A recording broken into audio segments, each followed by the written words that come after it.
HTML language में HTML code होते हैं जो नोटपैड में लिखे जाते हैं और HTML एक्सटेंशन के साथ सेव किए जाते हैं। वही कोड से ब्राउज़र को पता चलता है कि किस जगह पर क्या चीज़ दिखानी है, क्या एक्शन करना है। सबसे पहला जो टैग है वो ये आप देख रहे हैं, HTML का है और डॉक टाइप है। डॉक टाइप ये जो होता है ये HTML5 के लिए होता है, इसको आप फिलहाल छोड़ दें। ये HTML का टैग है, ओपनिंग ब्रैकेट के साथ है और क्लोजिंग ब्रैकेट के साथ है और दरम्यान में HTML लिखा है। इसके बाद हेड टैग है, इसके बाद मेटा, इसको भी आप फिलहाल छोड़ दें कि इसका क्या है। और इसके बाद हेड टैग क्लोज हो रहा है, जहाँ भी कोई टैग क्लोज होगा ओपनिंग ब्रैकेट और फॉरवर्ड स्लैश लगा के वही टैग लिख के फिर क्लोजिंग ब्रैकेट में क्लोज हो जाएगा। अब हेड के बाद बॉडी टैग शुरू हो रहा है, ये भी ओपनिंग क्लोजिंग ब्रैकेट के अंदर लिखा गया है। और इसके बाद यहाँ पे बॉडी टैग में आप जो भी अपने वेब पेज पे शो करवाना चाहते हैं वो लिख सकते हैं। इसके बाद बॉडी टैग एंड हो गया और इसके बाद हमारा HTML टैग एंड हो गया फॉरवर्ड स्लैश के साथ। तो इसमें सारे टैग इधर लिखे जाते हैं, बहुत सारे टैग होते हैं वो याद रखने होते हैं, फिर जिस तरह से लिखते हैं उनका वही एक्शन होता है। अभी मैं आपको इसकी थोड़ी सी कुछ टैग लिखकर उनका आउटपुट दिखाता हूँ।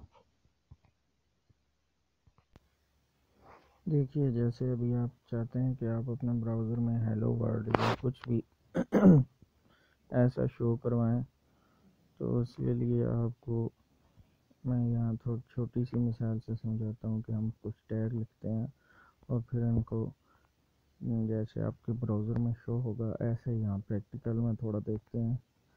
ये मैंने कुछ टैग यहाँ पे डाले हैं। H टैग है, ओपन हो रहा है फिर क्लोज हो रहा है फॉरवर्ड स्लैश के साथ, फिर H1 है, H2 है और H3 है। इनके अंदर हमने हेलो वर्ड लिखा है।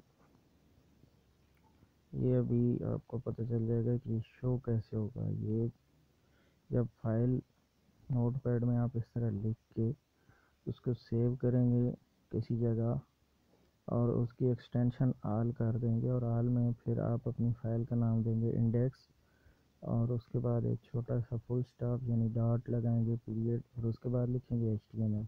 उसको सेव कर देंगे तो वो ब्राउज़र डिटेक्ट करेगा। फिर आप उस फाइल जहाँ सेव की होगी वहीं पे जाके दोबारा खोलेंगे तो वो इस तरह शो होगा।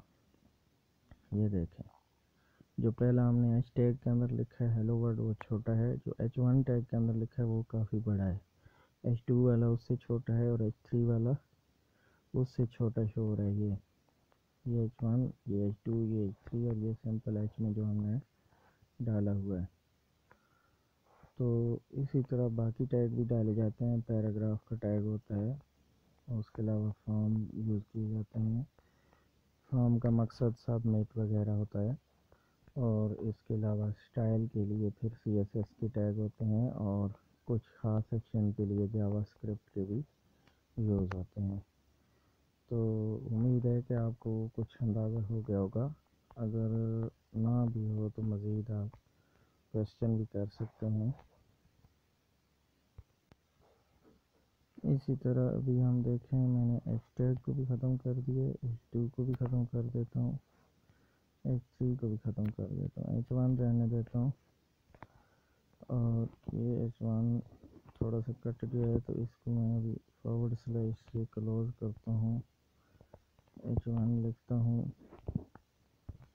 ठीक है। और ये जो हेलो वर्ड और ये जो साथ में आइकन को ख़त्म करता हूँ और हेलो वर्ड को ख़त्म करता हूँ और यहाँ पे लिखता हूँ वेब एकेडमी, ठीक है। ये अब हो गया। अब इसको रन करता हूँ तो ये देखें वेब एकेडमी, तो ये जो है ना ब्राउज़र में फिर इस तरह शो होगा। इसमें फिर सारी सेटिंग इस तरह से प्रैक्टिकल करते करते हम पूरा सफ़ा बनाएंगे। फिर जब सारी चीज़ें सीख जाएंगे तो एंड में प्रोजेक्ट बनाएंगे, जो पूरे वेब प्रोजेक्ट होते हैं टेस्ट के लिए।